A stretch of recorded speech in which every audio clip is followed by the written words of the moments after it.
ধীরে ধীরে স্বাভাবিক হচ্ছে Uttara Diabari milestone school and college campus.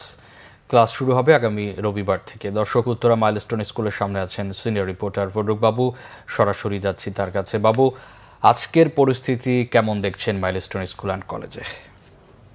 Mamun, আপনি যেমনটি বলতেছিলেন যে আসলে ধীরে ধীরে স্বাভাবিক হচ্ছে বিমান দুর্ঘটনার পরে উত্তরা দিয়াবাড়ি মাইলস্টোন ক্যাম্পাসটি। এখানে আমরা সকাল থেকে দেখতে পেয়েছি এখানে বিভিন্ন শ্রেণীকক্ষের শিক্ষার্থীরা তারা এখানে এসেছেন এবং এখানে যে স্কুল এবং বিমান বাহিনীর পক্ষ থেকে যে তাদের জন্য যে মানসিক যে চিকিৎসার যে ব্যবস্থা রাখা হয়েছে সেখানে তারা আসছেন এবং সেখানে কাউন্সিলিং করছেন।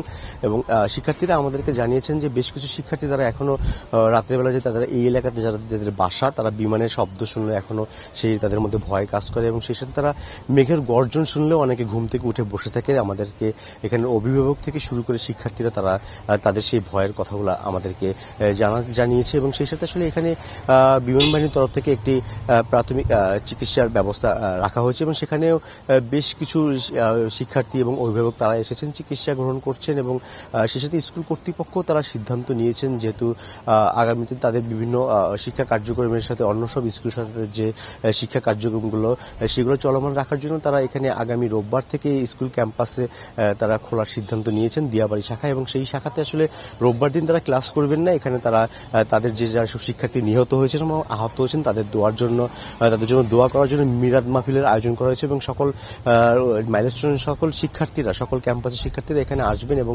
এখানে তাদের জন্য দোয়া মিলাদ মাহফিলের আয়োজন করা হয়েছে এবং পরবর্তীতে তারা সেভাবে শিক্ষা কার্যক্রম চালিয়ে যাবে। মামুন, এই ছিল এখান থেকে আসলে সর্বশেষ তথ্য।